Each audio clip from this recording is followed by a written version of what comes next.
আব্দুল উজ্জা এখনো সাবালক হয় নাই, নাবালক হয়ে আছে। আব্দুল উজ্জা শুনছে এলাকার মধ্যে একজন নবী আসছে, তার নাম মুহাম্মদ রাসূলুল্লাহ সাল্লাল্লাহু আলাইহি সাল্লাম।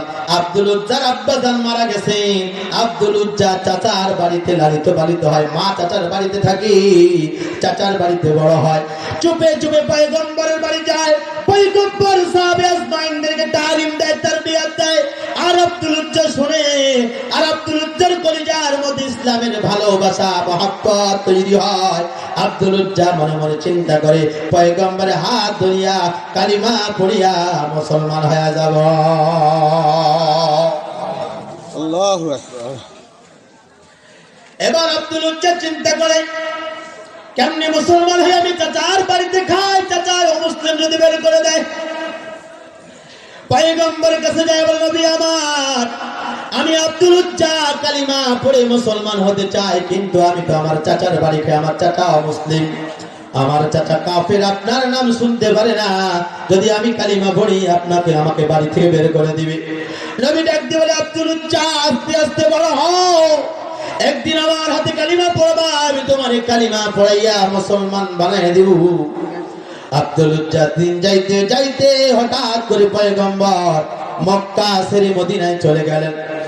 সকালবেলা ঘুম থেকে উঠে শুনছে নবী নাই, পয়গম্বর নাই। আব্দুল উজ্জার কলিজার মধ্যে ভূমিকম্প শুরু হয়ে গেল। আয় আয়, কি হইল?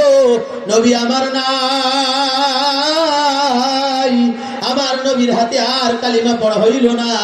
আমি বুঝি আর জান্নাতের মেহমান হতে পারবো না, আমি বুঝি কালিমা পড়তে পারবো না, আমি বুঝি পয়গম্বরের কাছে যেতে পারবো না, আমাকে আর মক্কায় থাকা যাবে না, আমি মক্কা থেকে হিজরত করিয়া মদিনায় চলে যাব।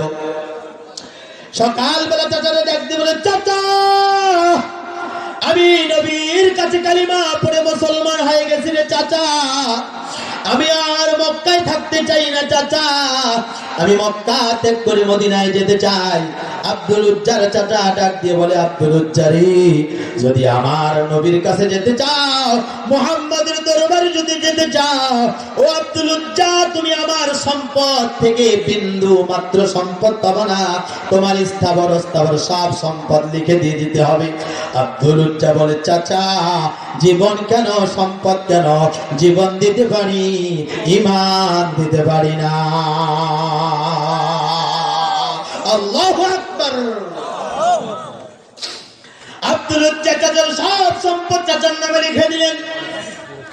এরপরে চাচা ডাক দিয়ে বলে, আব্দুল উজ্জা, পয়গম্বরের বাড়ি যেতে পারো, কিন্তু নতুন বিবাহ করেছো মাত্র 6 মাস, এই বিবিকে নিয়ে মুহাম্মাদের দরবারে যাওয়া যাবে না, তোমার বিবিটারও তোমারে তালাক দেওয়া লাগবে, বিবিরে তালাক দিয়া পয়গম্বরের মুহাম্মাদের দরবারে যাবা।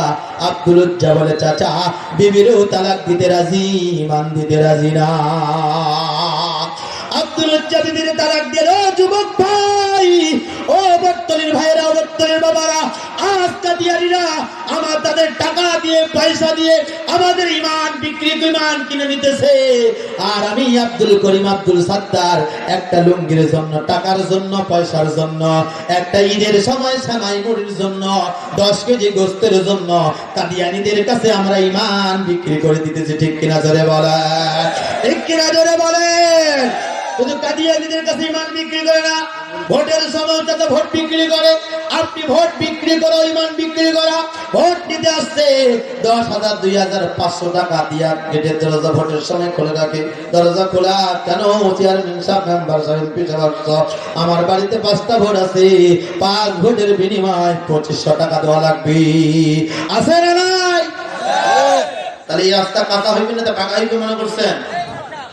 কি মনে করছেন এই রাস্তা কাঁচা হইবে পাকা হইবে? মুসলমান ভাইয়েরা রে আমার, ওদিকে যাব না, লম্বা আলোচনা। আব্দুল উজ্জা এবার বিবিরে তালাক দিয়া দিলেন।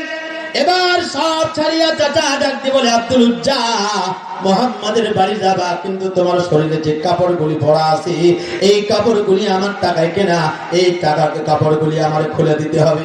আব্দুল উজ্জা তার শরীরের একটা একটা কাপড় তার চাচা খুলে নিতেছে। শরীরের মধ্যে কোনো কাপড় নাই, একটা মাত্র গেঞ্জি আছে। কনকন শীত, মাঘ মাসের শীতের মতো শীত থরথর করে কাঁপতেছে। চাচা, আমি আর এই শরীরের কাপড়টা অন্তপক্ষ আমার দিয়ে দেন, গেঞ্জিটা পরে পয়গম্বরের বাড়ি যাব। চাচা ডাকতে বলে, আব্দুল উজ্জা, না না, এই শরীরের গেঞ্জিটাও থাকা যাবে না, এটাও আমার টাকায় কেনা। আব্দুল উজ্জার শরীর থেকে কাপড়টা খুলে দিল, এখন শরীরের কোনো কাপড় নাই, শুধুমাত্র লুঙ্গিটা পরা। আল্লাহর পয়গম্বরের কাছে যাবে, সব কাপড় খুলে দিল। ইসলামের জন্য সাহাবে আজমাইন সব দিতে রাজি, কিন্তু ঈমান দিতে রাজি না। আর আমরা টাকার জন্য ঈমান দিতে রাজি, ভোট ইসলামের পক্ষে দিতে রাজি না, ঠিক কিনা জোরে বলা। মুসলমান ভাইয়েরা রে আমার, আব্দুল উজ্জা সব খুলে দিলেন। চাচা এবার চাবুক দিয়ে কঙ্কর শীতে আব্দুল উজ্জার পিটা শুরু করে দিয়েছে। পিটাইতে পিটাইতে আব্দুল উজ্জা জমিনে গড়াগড়ি খায় আর চাচা পিটায়। আব্দুল উজ্জা ডাক দিয়ে বলে, চাচা পিটাইতে পিটাইতে আমার শেষ করিয়া দেন, কিন্তু আমি ঈমান দিতে পারবো না।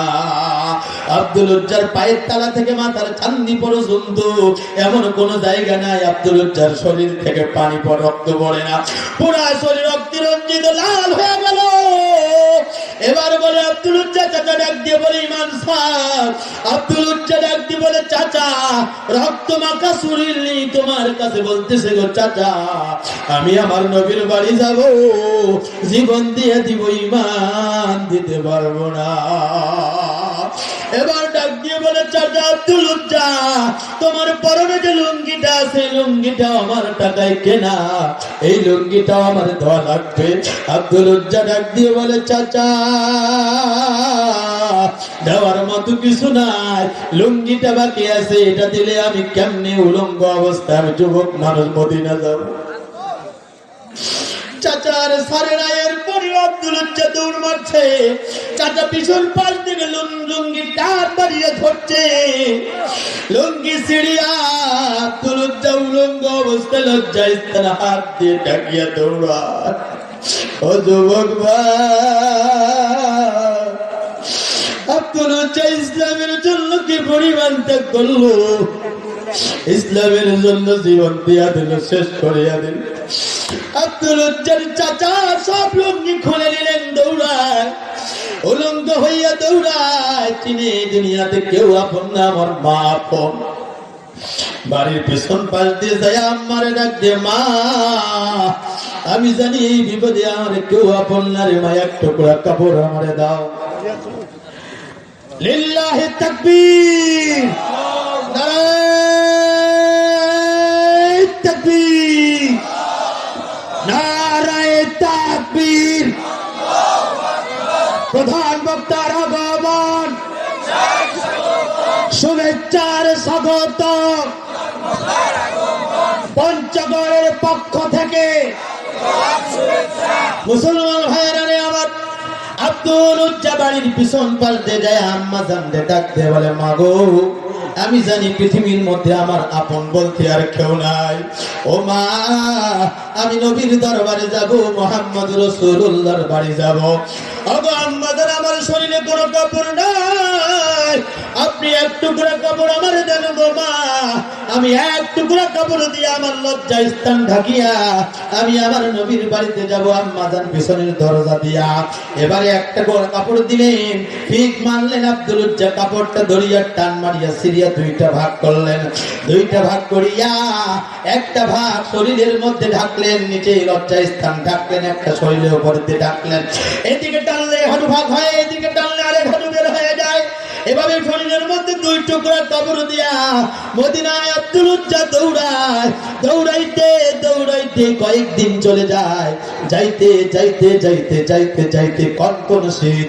দিনের বেলায় হাঁটে, দিনের বেলায় মদিনার এই পুরা এলাকা মরুভূমি, রৌদ্রের তাপে মাটিটা তামার মতো গরম হয়ে যায়, শরীরের মধ্যে কোনো জোতা নাই, পুরা শরীরে একেবারে ফসা পড়িয়া গেল। আব্দুল উজ্জা পয়গম্বরের বাড়িতে কয়েকদিন হাঁটার পরে নবী মসজিদে নববীতে নামাজ পড়াইতেছিলেন। আব্দুল উজ্জা পিছন পাশে যাইয়া নামাজে দাঁড়াইয়া গেলেন। মুসলমান ভাইরা রে আমার, এই জন্য ইসলামের জন্য আব্দুল উজ্জা যেই পরিমাণ কষ্ট করেছে, এরকম কষ্ট আমাদেরকে আগামী দিনে এরকম বাম ডান সামনে পিছনে ডাইনে বামে ইসলামের দুশমনরা যখন ইসলামের উপর আঘাত আনে, বাংলাদেশের কাদিয়ানীরা যখন আবার পঞ্চগড়ের জমিনে যদি কোনোদিন সালানা জলসা করতে চায়, আমরা পঞ্চগড়ের মানুষ প্রয়োজনে জীবন দিব, শাহাদাত বরণ করব। আর দ্বিতীয়বারের জন্য পঞ্চগড়ের মাটিতে সালানা জলসা করতে তো হবে না, হবে না, হবে না।